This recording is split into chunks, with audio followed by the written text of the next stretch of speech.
नमस्कार। आज मैं डॉक्टर सुधा कुमारी, हिंदी विभाग, बिहार विश्वविद्यालय मुजफ्फरपुर लंगट सिंह महाविद्यालय की ओर से आपके बीच मगध यूनिवर्सिटी, मगध विश्वविद्यालय बोधगया के अध्यापक गणों, अध्यक्ष महोदय एवं कुलपति महोदय के साथ इस वेबिनार में भाग लेने के लिए उपस्थित हूँ। आप सबका मेरा हार्दिक अभिनंदन है, वंदन है, स्वागत है।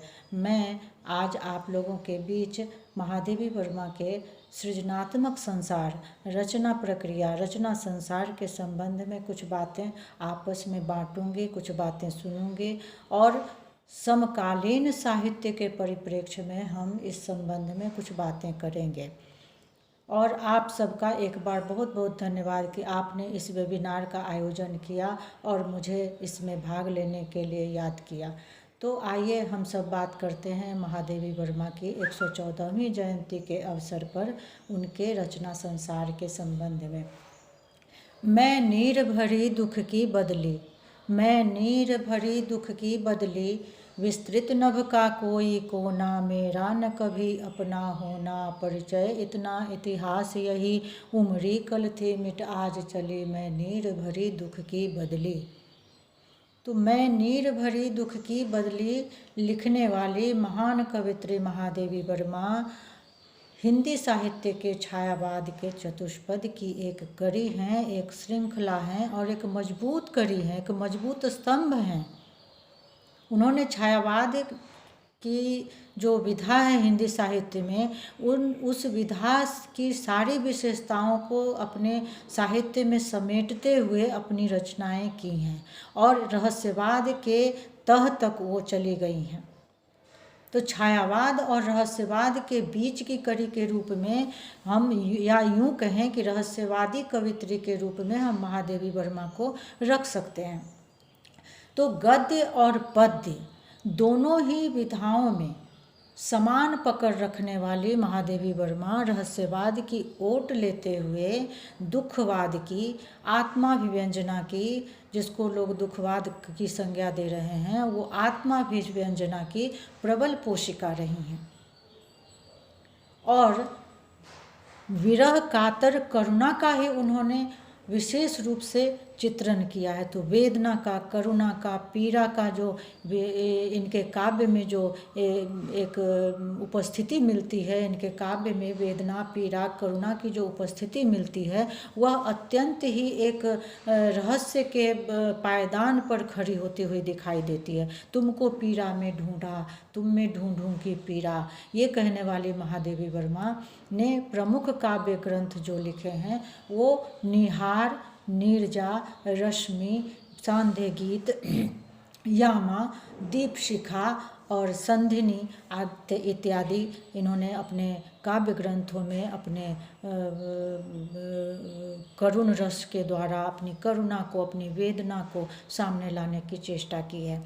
और इनके प्रमुख गद्य जो ग्रंथ हैं, गद्य के जो ग्रंथ हैं, वो निहार, रश्मि, नीरजा, सांध्य गीत, यामा और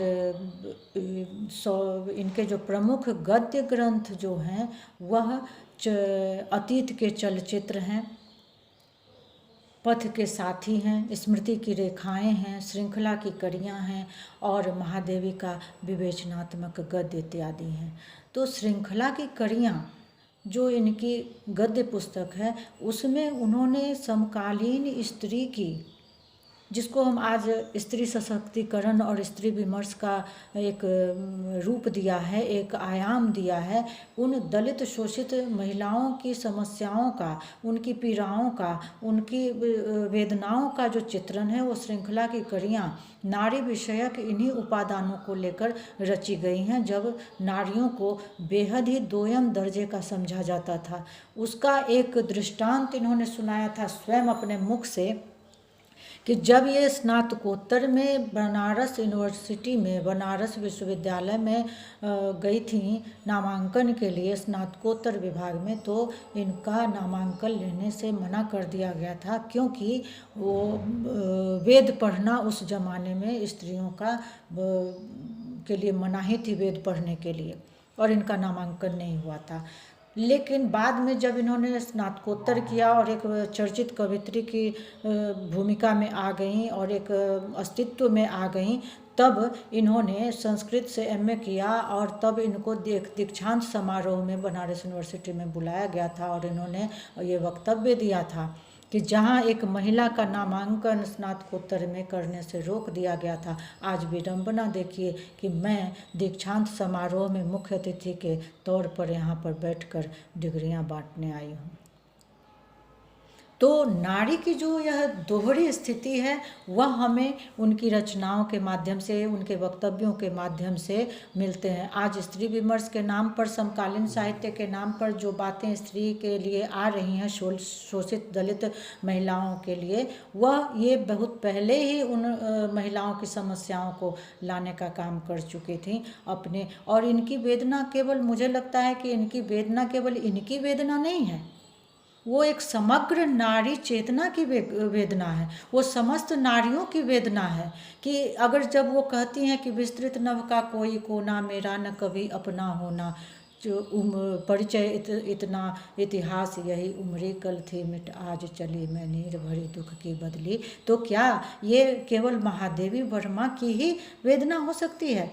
मुझे तो लगता है कि नहीं, वो समस्त नारी जाति की वेदना है कि नारियों के आंचल में जैसे दूध होता है और आँखों में पानी होता है, वो नीर भरी बदली की तरह बरसती हैं। उनका परिचय क्या है? एक अस्तित्व की तलाश नारियां हमेशा से करती रही हैं और इसी तलाश को, इसी वेदना को उजागर करने की कोशिश उन्होंने की है अपनी कविताओं के माध्यम से, अपने गद्य ग्रंथों के माध्यम से, महादेवी वर्मा ने। और महादेवी वर्मा के काव्य की जो सबसे बड़ी विशेषता है वह है उनके भावों की अभिव्यक्ति। उनकी जो भावाभिव्यंजना है उसमें सूक्ष्मतम भावनाओं की अभिव्यंजना की गई है और सूक्ष्मतम भावनाओं के प्रकटीकरण के कारण वे संकेतात्मक बन गए हैं। उसमें शब्दों के लाक्षणिक प्रयोग किए गए हैं और अमूर्त वस्तुओं के लिए मूर्त योजनाएं की गई हैं। भावों और प्राकृतिक रूपों के मानवीकरण आदि छायावादी शैली की सभी विशेषताओं को परिलक्षित करने वाली इनकी कविताएं हमारे बीच में उपस्थित हैं और इसी भावाभिव्यंजना के कारण वो सबके दिल की अजीज प्रतीत होती हैं, करीब प्रतीत होती हैं। वो सबको अपनी जैसी लगती हैं, अपने दर्द में पिरोई हुई लगती हैं।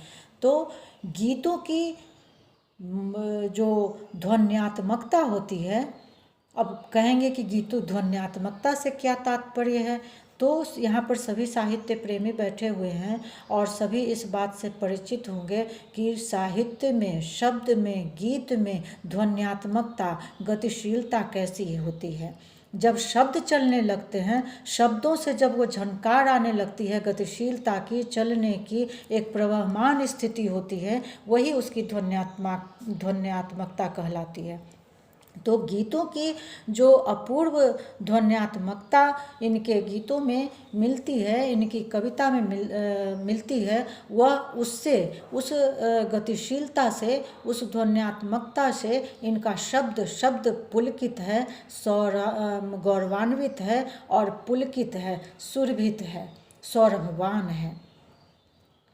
उन्होंने अपने प्रणय वेदना को, और प्रणय वेदना क्या, उन्होंने अपने प्रणय विह्वल गीतों से अनंत छवि को झांक कर देखा है। अब वो अनंत छवि क्या है, तो आलोचक तो अपने तरीके से उसकी व्याख्या करते हैं, लेकिन जरा देखें हम कि वो अनंत छवि को में किसको देखती हैं, क्या महसूस करती हैं महादेवी वर्मा। तो वो कहती हैं कि कौन तुम मेरे हृदय में, कौन तुम मेरे हृदय में, कौन मेरी कसक में नित, कौन तुम मेरे हृदय में, कौन मेरी कसक में नित, मधुरिमा भरता अलक्षित, मधुरिमा भरता अलक्षित, कौन प्यासे लोचनों में घुमर घिर झरता अपरिचित। स्वर्ण स्वप्नों का चितेरा, स्वर्ण स्वप्नों का चितेरा, नींद के सूने निलय में, नींद के सूने निलय में, कौन तुम मेरे हृदय में, कौन तुम मेरे हृदय में। तो यह कौन उनकी आत्मा में निवास करता है, कौन उनके सूने निलय में रहता है, कौन उनके प्यासे लोचनों की प्यास बुझाना चाहता है या वो चाहती हैं, या फिर किसकी कसक में वो नित रहती हैं। तो यूँ कहें कि सामान्य आलोचक तो इसे लौकिक धरातल पर लेकर देखेंगे कि इनका प्रियतम कोई ऐसा है जो लौकिक धरातल पर निवास करता है, लेकिन मुझे लगता है कि नहीं, ये आत्मा की पुकार है, ये आध्यात्मिक पुकार है कि कौन तुम मेरे हृदय में, जिसको वो पहचानती नहीं है, पहचानना चाहती हैं, कि किसकी कसक में वो वहाँ पहुँचना चाहती हैं, कि उस सूने निलय में जिसका निवास हो गया है, कौन तुम मेरे हृदय में जिसका वास हो गया है, जो घुमड़ घुमड़ कर चिर झड़ता हुआ अब अलक्षित है, जो जिसे वो जान नहीं पा रही हैं कि वो कौन है। तो यह एक आध्यात्मिक प्रियतम ही हो सकता है, लौकिक प्रियतम नहीं हो सकता है। ये मेरी दृष्टि है, आलोचकों की दृष्टि कुछ और हो सकती है, मैं इससे भिन्न नहीं हूँ, लेकिन ये मेरा अपना सोचना है, अपना चिंतन है। और महादेवी वर्मा ने फिर कहा क्या, तो मधुर मधुर मेरे दीपक जल, मधुर मधुर मेरे दीपक जल, प्रियतम का पथ आलोकित कर। तो ये प्रियतम कौन है, लौकिक धरातल का प्रियतम नहीं है, ये आध्यात्मिक धरातल का प्रियतम है, जिसे वो बार बार उसके प्रियतम के पथ को आलोकित करने के लिए दीपक का सहारा लेना चाहती हैं। ये दीपक कौन है, उनकी जलती हुई दो आँखें हैं, जो अपने आध्यात्मिक प्रियतम के आगमन के लिए चिर प्रतीक्षित हैं, और उन्हीं आँखों के दीप को जलाए रखना चाहती हैं उस राह में, कि उस राह से होकर उनके प्रियतम आएंगे, और आँखों को बंद नहीं करना चाहती हैं। ये आँख नयन रूपी इनके दीपक जलते ही रहेंगे उस प्रियतम के पथ को आलोकित करने के लिए। तो ये महादेवी ही हैं जो उस रहस्यात्मकता की तरफ, उस आध्यात्मिकता की तरफ वो जाना चाह रही हैं, खोजना चाह रही हैं, वो पहुंचना चाहती हैं वहाँ तक। तो लोग कहते हैं, आलोचक कहते हैं कि महादेवी की आत्माभिव्यंजना जो है वह उनका दुखवाद है, लेकिन यह जो दुखवाद है महादेवी वर्मा का, वह आध्यात्मिक है, एक दार्शनिक चिंतन है, स्त्रीत्व और नवीन साहित्यिक परंपराएं उन्हें विशेष योग प्रदान करते हैं। फलतः उनका दर्शन, महादेवी का दर्शन और काव्य कला के हिंदी साहित्य के क्षेत्र में एक विशिष्ट पहचान बनाने में, स्थान रखने में कामयाब होती हैं। महादेवी अपने आराध्य के प्रति, आध्यात्मिक प्रियतम के प्रति आत्मनिवेदन करती हैं। आत्मनिवेदन करते हुए कहती हैं, स्नेह भरा जलता है, स्नेह भरा जलता है झिलमिल मेरा यह दीपक मन रे, स्नेह भरा जलता है झिलमिल मेरा यह दीपक मन रे, मेरे दृग के तारक में, मेरे दृग के तारक में तब उत्पल का उन्मीलन रे। तो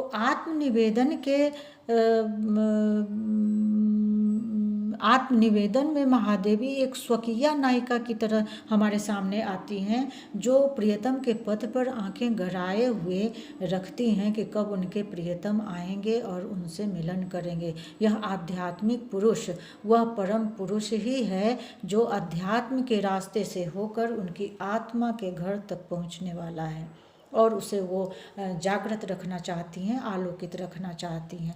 उन्होंने अब भगवान को ही अपने प्रियतम के रूप में देखा है, मुझे ऐसा लगता है। उनके काव्य में, उनकी कविताओं में भावों की एक वेगवती धारा मिलती है। और एक मात्र रहस्यवादी कवयित्री हैं जो रहस्यवाद का जामा पहनकर भी अपनी मधुरिमा को, अपने माधुर्य गुण को अपनी कविताओं में बरकरार रखती हैं।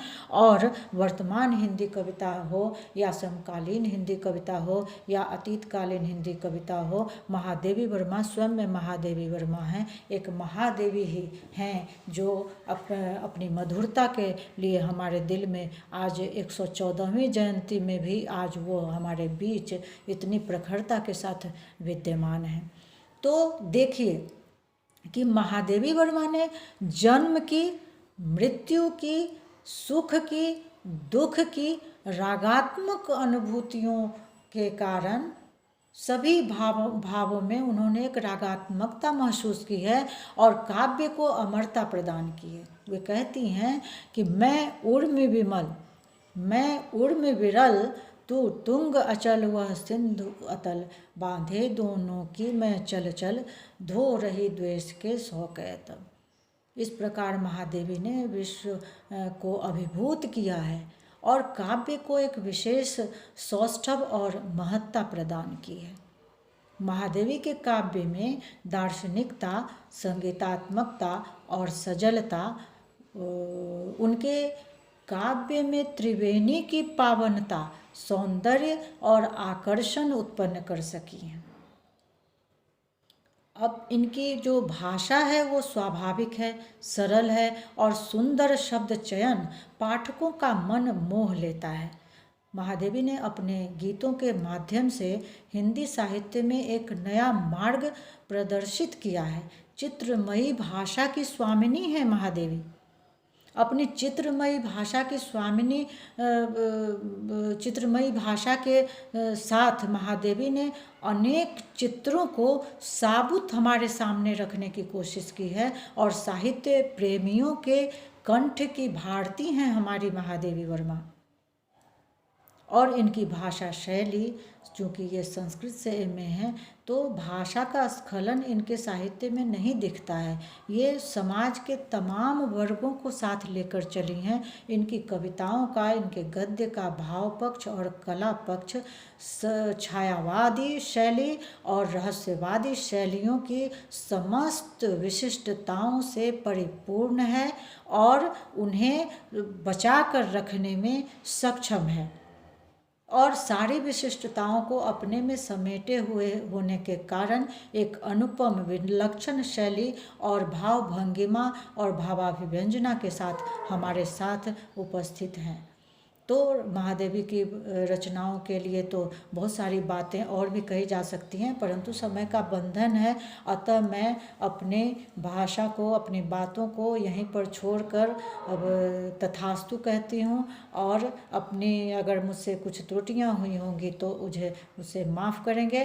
तथास्तु। जय हिंद, जय भारत। धन्यवाद।